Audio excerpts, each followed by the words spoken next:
Hello everyone, welcome to latest update program. The topic of discussion is enemy property explained. First of all, let's see why this topic is in the news. Actor Saif Ali Khan has challenged the declaration of Pataudi family's properties in Bhopal, estimated at 15,000 crore rupees, as enemy property. Properties include Flagstaff House, Nurus Sabah Palace, Darus Salam, and others. The custodian of enemy property declared these assets as enemy property in 2014.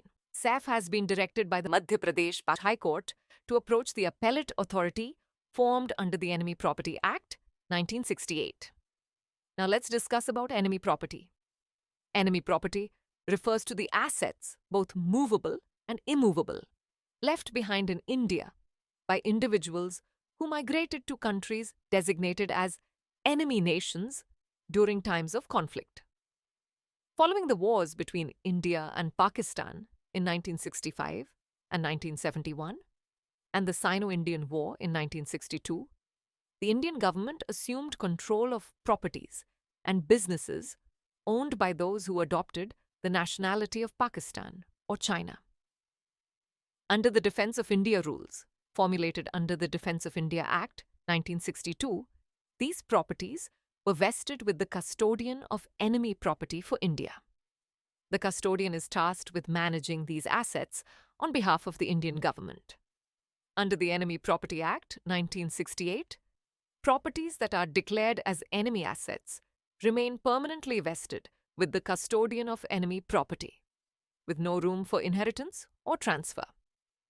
The law provides the legal framework for the central government to manage and retain control of enemy properties across various states. The Enemy Property Amendment and Validation Act 2017 reinforced the law and expanded its scope.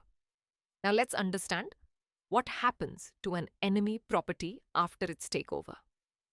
The guidelines for the disposal of enemy property 2018 outline the procedure for the sale of properties vested in the custodian of enemy property for India. A detailed list of enemy properties and their valuation is submitted to the central government within a specified time frame.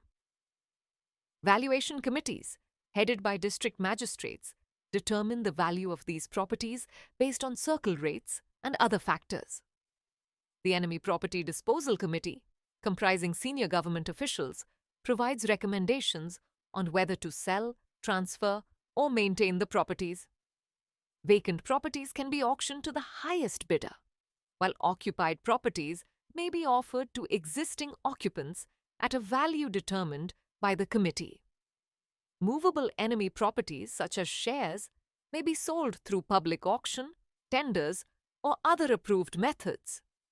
The custodian ensures legal compliance and issues sales certificates once the transactions are completed, with proceeds deposited into the Consolidated Fund of India. Now is the time for practice question. Who is responsible for managing enemy properties in India? Option A, Union Ministry of Home Affairs. Option B, Custodian of Enemy Property for India.